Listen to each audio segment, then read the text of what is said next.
Welcome, everyone. This is the Psych Soul podcast where we get nerdy on what it looks like to live an epic lifestyle through psychedelic integration. As usual, a disclaimer that this podcast is for educational purposes only and does not condone the use of illicit substances or partaking in any illegal activities. So if you do decide to make a choice to engage with powerful psychedelics and plant medicines, please do so mindfully. I'm sure you may hear that my voice is a bit raspy. I'm still getting over my Envision Festival illness. And I believe that my dear sister guest here today is kind of on the same boat. Don't mind us if we just chuckle just a little bit. So this episode's main theme, before we introduce our guest, it looks to be about storytelling. And I'm super excited about it because this is a theme that I've been exploring deeply through my integration certification program for a number of years now, where we basically look at our shadow and the mess as the foundation of our hero's journey, and how learning to tell our personal story is essentially a representation, an expression of the sacred medicine that each of us carries and that each of us is. And on a personal note, my most recent psychedelic trip, which took place literally just a few days ago, again in Envision, the element of storytelling was the main theme. So in perfect synchronicity, and thanks to the universe, I want to introduce today's guest, which even though she's been circulating with this medicine for a while, it seems to me that particularly in the past year or so, her name has become synonymous with psychedelics and storytelling. So my sister, Mareesa Stertz, is a filmmaker, storyteller, community organizer. She is the director of communications and strategy at the Global Psychedelic Society. She's a co-founder at Lucid Muse and the producer and host of the documentary series, The Healing Powers of Psychedelics, streaming on Gaia TV. She has shared her stories of working with psychedelics on stages internationally, as well as in education, for different psychedelic programs. And she's passionate about using her story to illuminate the powerful transformation that comes from navigating trauma, heavily informed by her own journey. Now, fun fact about Mareesa is that this creatrix is on a campaign to make healing cool. Tell us more about that, Mareesa. Welcome. Thank you, Shiri. Such a delight to be here. Thank you for the beautiful introduction. Yeah, I'm on a campaign to make healing cool because growing up, I grew up in Las Vegas and people didn't talk about healing. It was like, oh, life's hard, chin up, move forward, don't cry over spilled milk, stop being such a baby, stop being so sensitive. Yeah. And so there was no real understanding for all these feelings and all this pain and all the things I was going through. And I would really want to create a remedy for this, which is, I'm a filmmaker and a storyteller, and I do this to create more models of meaning and help people find the role models that they were looking for, that are like, hey, it's okay to feel a little broken. You're just lifing. This is a normal part of life. And in fact, it's actually a necessary part. And this is something that storytelling has taught me over and over again. It's the arc of story. As Joseph Campbell teaches, the hero's journey is actually a map. And when you take it even further, I've kind of stripped it to its bare bones. I've found that there's even more than just this idea of a hero going through a lot of adventures, but also something that I've coined muck, making the unconscious conscious. It's the acronym for that. So hearkening to Carl Jung's work and the process of individuation, it's this idea like we all at the beginning of our journeys receive programming and conditioning from our culture, our families, society, religion, etc. And we live our lives just running this culture, running this program, thinking that there's nothing else. And at some point we start to get into conflict in it. This is the challenges and the temptations in the hero's journey. And that builds and builds and builds until it runs us into the abyss, the hard part, the dark night of the soul, where everything feels lost. And, where society nowadays is like, oh, you have you have a disability, there's a chemical imbalance, you have this problem, it goes into a box, we're labeling you as this, and sorry, there's not really an easy solution.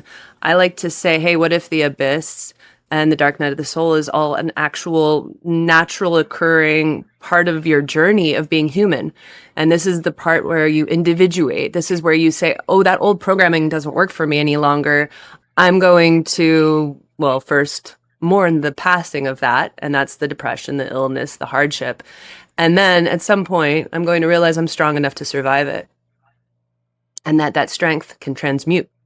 And from that place comes new beliefs that we find from a connection to ourself. And so and then with that, we transform, we start to integrate it, we bring it back into ourselves and back to the village, back into our day-to-day life. But this is such a universal process after having taught storytelling classes that I'm very much celebrating it as like, hey, humans, we think life is hard and we think it doesn't make sense because that's what I spent so much of my life doing and everyone I see around me. But actually, we're all just running this hero's journey or muck. And it's very normal to be going through the hard stuff. You're not alone. You're doing a good job. We just need to encourage each other that that you're actually perfectly where you're supposed to be and there's ways through. Absolutely. And sometimes I wonder if we even realize that hardship is almost like a trademark signature component of the human experience, right? Like I think a lot of us feel or can err into this side of feeling so ashamed by going through hardships and going through trauma. And I wonder what is possible when we own that this is part of our human journey and that it is, in fact, part of our secret sauce to telling who we are and to sharing the strength that we have with our community and bringing more healing to the world. Amen. Yes. I mean, I think it's a rite of passage because, and also I'll just name my partner. He's working with a project called Minds, and it's very much about innovation, finding new pathways of innovation with the support of psychedelics. And in his research, he came to me one day and he goes, Mareesa, oh my God, trauma is a high indicator of brilliance. And I'm like, what do you mean? He's like, a lot of the most creative, innovative minds in the world actually also had a lot of trauma in their childhoods. And that there's something that happened, like, as you named, and, the idea of we went through something so hard and it taught us that we're at least strong enough to survive it. But with that strength, I've keep seeing this over and over again too, the strength as we sit with it, it often creates motivation to do other things, to make change, to connect to our own selves. And with that comes wisdom and a whole lot of power. So I think difficulty and traumas are actually the cutting stone on what we learn who we are, how we learn who we are. Yeah, absolutely. So I hear you basically like sharing about how we have an opportunity to reframe our relationship with hardship and trauma and basically to own it and reclaim it as a stepping stone to integrating who we are. So take us back a little bit. So you mentioned that you lived in Vegas and it was, a different timeline for you. What was it like to be Mareesa pre-psychedelics? I don't know how much of a pre-story there is because I got into psychedelics when I was 15. And it was very much in the festival world with mushrooms at a Steve Miller Band concert. That was my first time. And it was a lot of me trying to get out of my own head.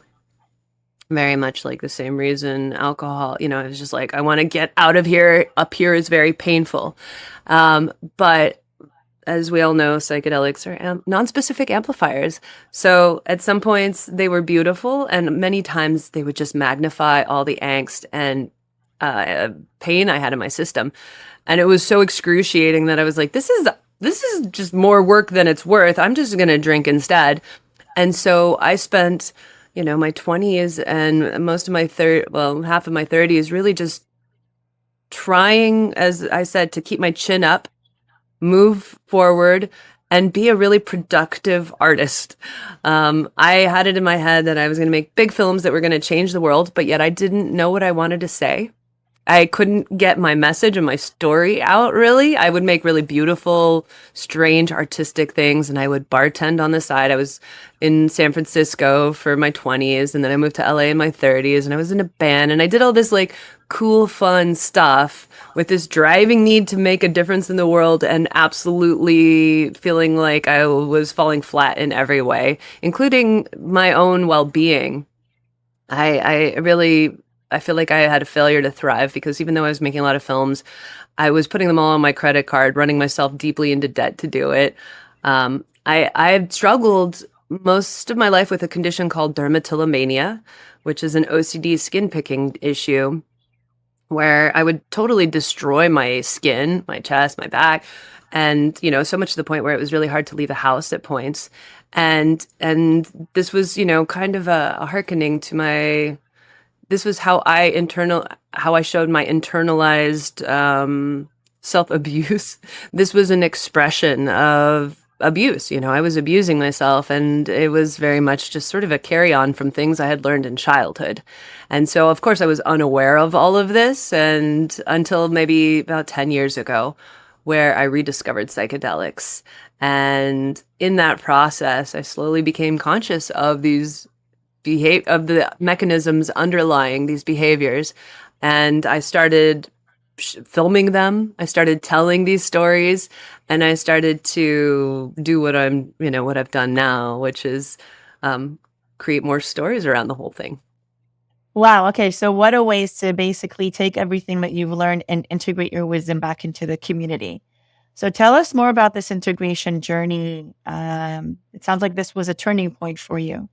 So this whole journey, I was filming every step of it and not really sure if there was going to be anything to do with it. I was kind of following the hunch of like, ooh, I might have a story one day. And it was indeed like a really big story in a lot of ways. I went to Peru. Ayahuasca didn't seem to work for me. I thought it was not doing what it was supposed to do. It was, I wasn't getting the mental epiphanies that so many people spoke of. It was just a very grueling physical thing that I was struggling with. And I, over the course of like 12 years, had sat 8 times without a breakthrough. And then I ended up, taking a long break and going to Peru and be like, I'm going to figure this out. I was really run down, and I had filmed this whole thing, and I have now this beautiful documentary. And as I was sharing about this online, the folks who are at the head of Mary J and Snoop Dogg Media's company, I'm friendly with them. They said, "Oh, you have your camera and you're filming yourself doing drugs on camera. Would you do a series for us?" And with that, that's how the Healing Powers happened. And then from the Healing Powers, I started hosting psychedelic storytelling, and I started getting into more of the community. I got involved with the Aware Project, and I just saw that there's more. What a lot of people were afraid to do is to talk about their own personal experiences. This snowballed into a million directions, but very much seeing a need to wanting to connect community to each other, to do the healing together, because that was the piece I was missing so much in my childhood. And then with that piece, I began to get involved. I co-founded Lucid News with a few others, and I hosted a series there called Adventures of the Psyche, where I was also platforming community leaders' stories of breakthroughs with psychedelics. And so, one of my guests, Laura Dawn, was like, "Oh, this is great how you're doing this. Will you run your, like, how you helped me figure out my story? Will you run that as a program in my mastermind?" And this is how this turned into classes about 2.5 years ago or so. And from there, I've been doing that over the years, as well as continuing working with psychedelic community with the Global Psychedelic Society, and a myriad of other psychedelic magical projects underway. That's how it works. And I just have to insert a note. I heard you saying that you noticed that it was almost like a fear or apprehension of people sharing their stories, or maybe they were struggling to tell their psychedelic stories. But I want to tell you that at the time when Aware Project was running in Los Angeles, we were running the psychedelic integration circle, psychedelia integration, and everyone was telling their stories at psychedelia. I mean, what we're talking about, psychedelia started almost a decade ago. So I wonder, like, what year you're referring to exactly. But it did take a few years for people to start coming out of that psychedelic closet and to really like stand bold in and reclaiming their truth, not just their authentic truth, but also the fact that they are utilizing psychedelics and plant medicines to heal. And I think this has been slowly happening in our culture. So we've literally seen it go from like the underground to a place where it's becoming like super cool to say that you drank ayahuasca. So it's been really neat to see that. I wonder like what your take on that is as an observer and creator of that culture. It's fascinating. I'll make a note and just say that in the integration circles, everyone was great and could share, right? But that's such a safe space, and that is not getting blasted. A lot of people are still like, okay, that can't go on my LinkedIn or on my Facebook. I'm not quite ready. And that has changed in the last few years for sure. Like I think in the last three to 4 years, it's really been pretty dramatic as you now see TikTokers making raps about it and going super viral and talking about their drug adventures in a way that, is less than ideal. We'll say that. And it's sometimes, at some points there's a lot of healing. It's becoming embedded. And this is also part of the cultural shift. Things will be messy and things will express themselves in all variables, and it's just going to happen. And at some point it starts to shift into okay, this is what makes sense and this is what feels good. And now we, collectively have that sort of accountability in the culture, and it holds together, I think. But it's a little weird. It's a little scary. So it is interesting, like how it is becoming so cool to tell the story. And like you said, like everyone is like sharing their stories on TikTok. Like a part of me is wondering, is this like doing more harm than good in a way? And maybe like anecdotally, depending on the story and depending, of course, on the provocation of like, what the TikTokers are, how their TikTokers are utilizing their experiences to either capitalize on their experiences, to share knowledge, to gain fame. I don't know. But at the end of the day, I want to believe that any type of element of storytelling, even if from the outside it looks a little questionable, I do feel like it is supporting the culture and becoming more above ground and giving people permission to be more vocal about their healing. And it really is making a difference in the ways that people are, again, becoming more aware of this modality. Yeah, I really agree with the need for more awareness. And I think that some of this is being done in a less than humble way, less than like honoring the medicines way. And at the same time, I think that the idea that we can, when we shift our consciousness, and it's not even so much about the psychedelics per se. I want to say when we shift our consciousness, we can access a different relationship to ourselves, and we can change. We have ways of rewiring who we are. And so I find that as information getting out there is really, really important. And I for that reason, I'm sort of applauding it. And I really hope that, like I said, that our culture, we can hold ourselves accountable as we understand these more together, and we just continue to evolve our relationship to them. So what does it mean to be a psychedelic storyteller in these times? I love that you asked that question. I ask myself that all the time. What does it mean to be a psychedelic storyteller? For me, it is very much anchored in this idea of helping shift the narrative into where it's just normal to talk about working on ourselves. And so that when I'm meeting someone new and we're like, so what's your story? I get to go, like, what were your traumas? How have you unpacked them? What are you working on in yourself? And have you gotten to that place yet where you see that this is your soul's growth and that it's a beautiful thing? So for me, being a psychedelic storyteller doesn't mean just telling the stories, which I'm doing. I'm writing a play and I've got a movie in the works, but it also means creating maps, creating spaces for people to share stories more. So this is why I'm working with the Global Psychedelic Society. And also just showing new models in, I have a big project I'm bringing to Burning Man. We're bringing the Sphinxes from the Neverending Story to Burning Man. And it's an invitation to invite people, how well do they know themselves? And can we find the quest in better understanding ourselves? So being a psychedelic storyteller is all of these things and more. It's a lot of work, but it's also really fun. Gosh, it is a lot of work. Okay, so what if people wanted to learn how to tell their psychedelic story in, dare I use the word optimal, in an optimal way, in an effective way, in a way that is honoring themselves and the ways of the medicine? What tips can you give our listeners? Beautiful. Yeah, I have a super simple 3-step process that I think makes telling your psychedelic story really easy, even for skeptics to listen to, right? Even people who are like not really on board with psychedelics. The way I've found it to be most useful is identify your transformation. What did you go you know that you took a medicine. Who were you before, and who did you become?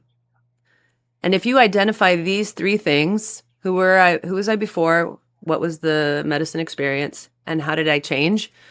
You've got your framework for something that's going to be relevant for people. And, I invite people not to spend too much time talking about what happened, about the psychedelic journey. Sure, go into it, tell us a little bit. But if you had wild, crazy visuals and an alien came and talked to you and you met God, read your room before you share those details, because those details might very well alienate your audience if they're not on the same page. I'll just say people really love to hear about transformation. This is really, the work is about how do we grow and how do we expand as humans. And so unpacking that is really going to be the most valuable, is proving what's the most valuable part of a psychedelic journey for people. And I feel like, also learning how to tell our story in this way, in a way that is, again, authentic and inspirational, is really like one way to spread the message of the medicine, which again is being true to you and bringing more authenticity and courage to the world. And because when we learn how to tell it well, then, people mirror themselves, or rather we mirror others and inspire other people to rise up to the same capacity. When we are able to convey our story with clarity, with sincerity, with poignancy, then we're inspiring this in other people as well. And this is one way that integration is, psychedelic integration happens in communities, and we are able to uplift each other in communities and spread the medicine. Raise your hand if psychedelic medicines have changed your life. Raise both hands if you are a cisgender female that wants to serve in the psychedelic renaissance as an integration coach, a healer, or a psychedelic therapist, but has no idea where and how to begin.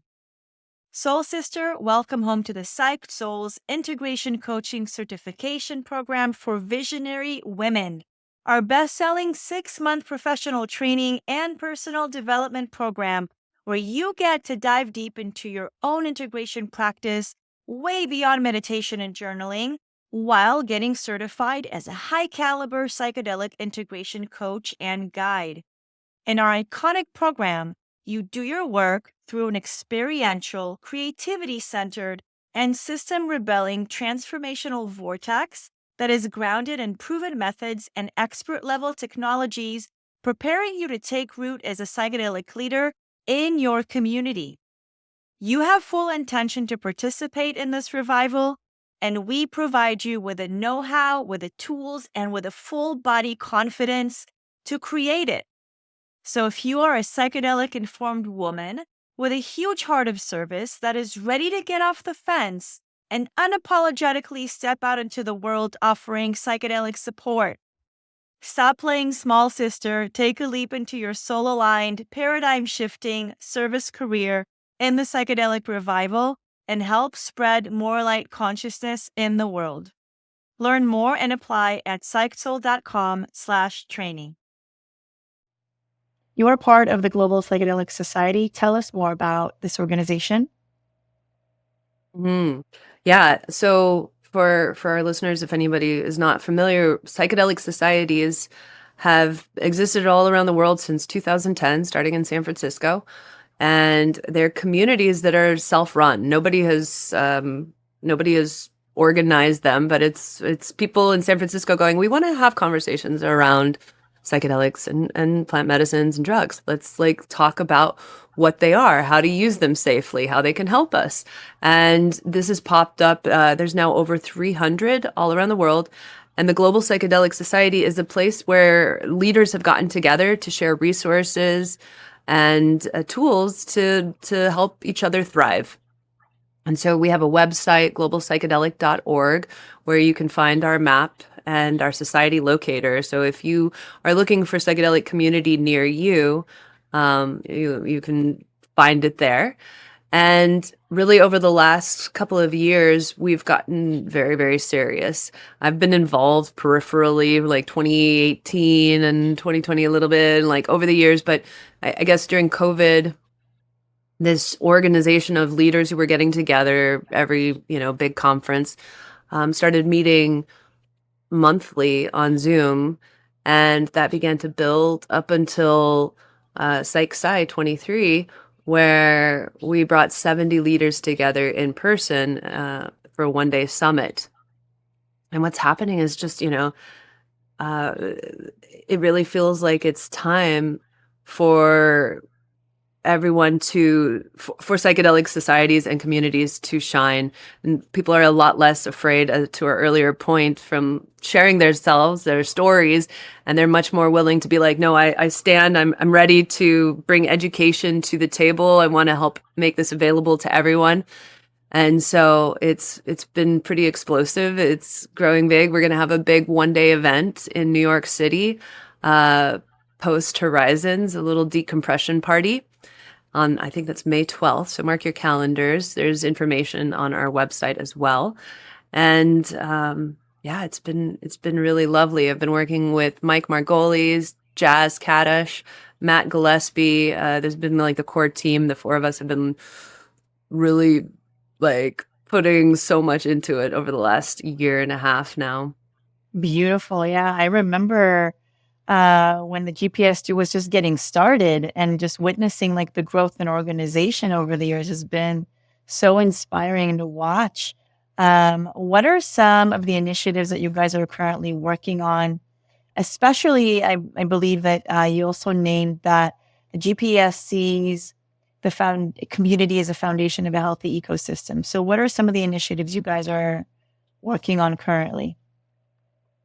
So right now, whenever somebody wants to start a community, they either do it on their own, or they hear about us and they come to us, and we have a starter kit and a resource hub.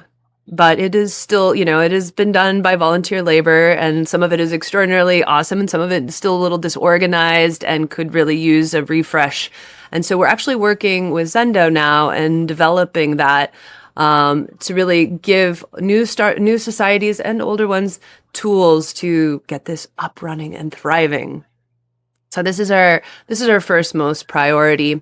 Internally, we've been having a lot of meetings for our leaders, and having, like who of the leaders have figured out sustainable business models and are really making this work. Because as I'm sure with any volunteer run like local community org, it's always it's a challenging thing. A lot of leaders struggle with burnout. And we're really wanting to help everyone have the tools so that they can do this and fully thrive. And lastly, we're just seeing a need for more events. A lot of the community is wanting to connect more, to build more, like not just the societies, but in general, the psychedelic community. And so we're doing this event in New York City at House of Yes.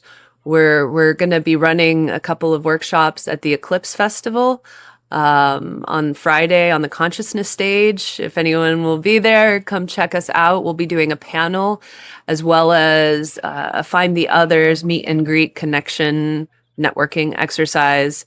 And yeah, we're really getting excited about also uplifting local communities wherever they are and helping them get more awareness and more resources.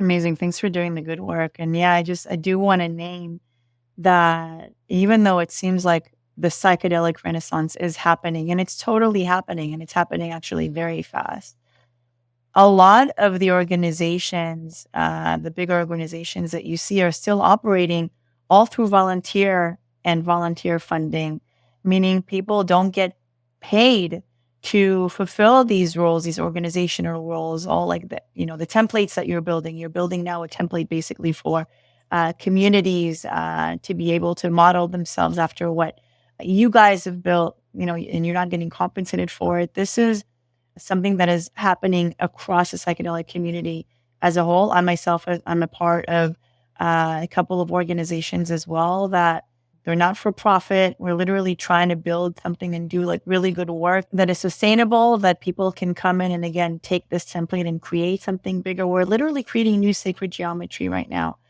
And I just want to name that and give you all kudos, because I know how time consuming it can be and how stressful it can be in times, because at the end of the day, we still have to pay the bills. So yeah, I just wanted to give you major gratitude for everything that you guys are doing at the GPS. Thank you for that. Yeah. So you have some big projects in the works, Mareesa. Tell us more about what you're cooking up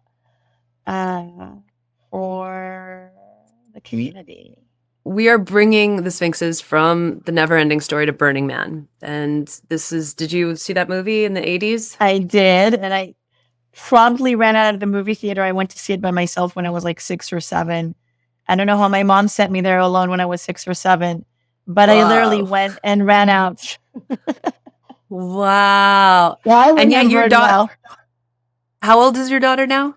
She's turning 6 in 2 days. Okay, so wait till she's like 9 or so, or 10, but please show her this movie. This movie is so extraordinary. Absolutely. It's a world about human imagination that is kind of falling into the apathy of settling, of resignment, of losing hope, of falling into the momentum of all the things we're supposed to do rather than being connected to our own light and our own desire.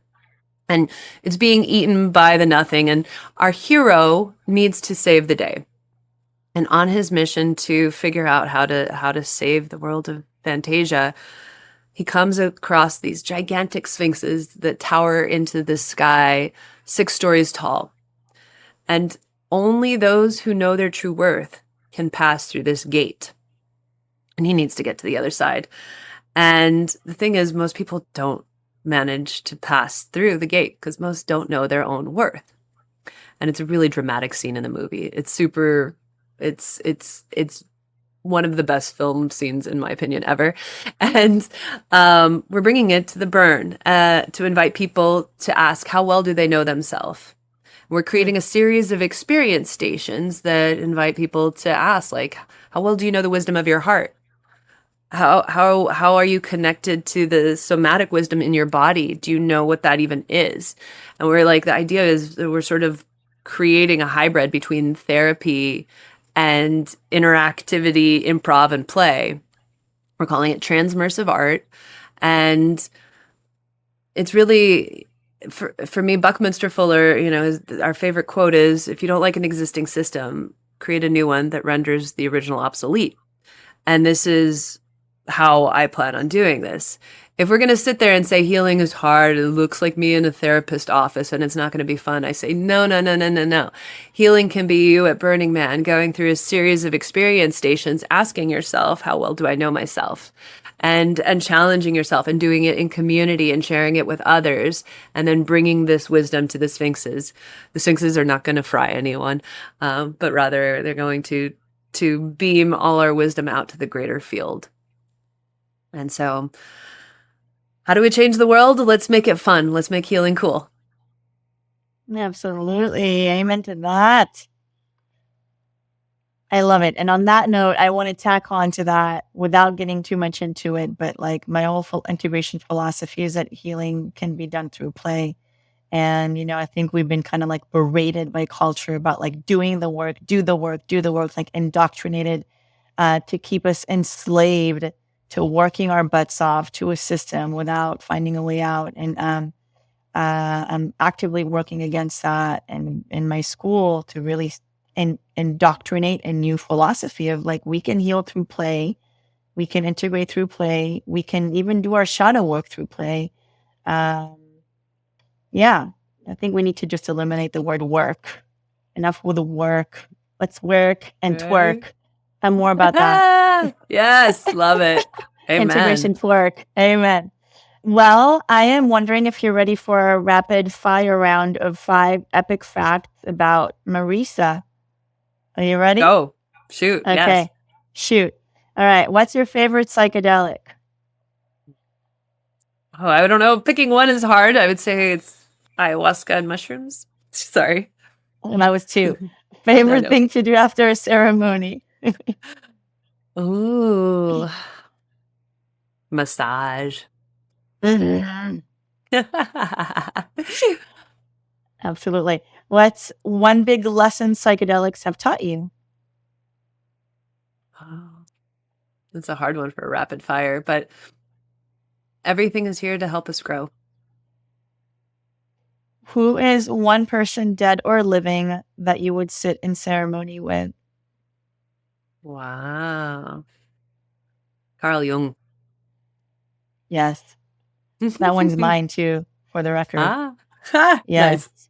Yes. What's your secret? And I do want to say that actually he never, according to documented history, he has never sat with a psychedelic or plant medicine substance. And I think it's a really interesting fact about him. Final question. Psychedelic. Yeah. He is psychedelic. His entire theory is like psychedelic par excellence. What's your secret to living epic? Always connect to your inner compass. And may that connection always drive you towards fun. Amen. What is your message to the world? My message to the world is that if we want to change it, we got to do it together, and that it's got to be fun. And so build community. Let's make this an adventure that we hold each other's hands and walk each other home. Thank you so much for that, Mareesa. So how can our listeners connect with you? You know, probably the most regular place I share things is on Instagram. So at Mareesa _Stertz, MAREESA _STERTZ. And then on my website, I also send out regular newsletters. So sign up to that. And my website is yourstoryiseverything.com. Excellent. Of course, we're going to put all the links in the episode's show notes. Mareesa, thank you so much for sharing your wisdom here with us today. It's really been a pleasure to connect with you, deeper sister, and thanks for your, dare I say, good work. Thanks so much, Shiri. Thank you for holding this beautiful space. Thank you. Thank you so much. And thank you all for listening. As always, our podcast music is in deep gratitude to Mose. And remember, it's not the psychedelic, it's the integration.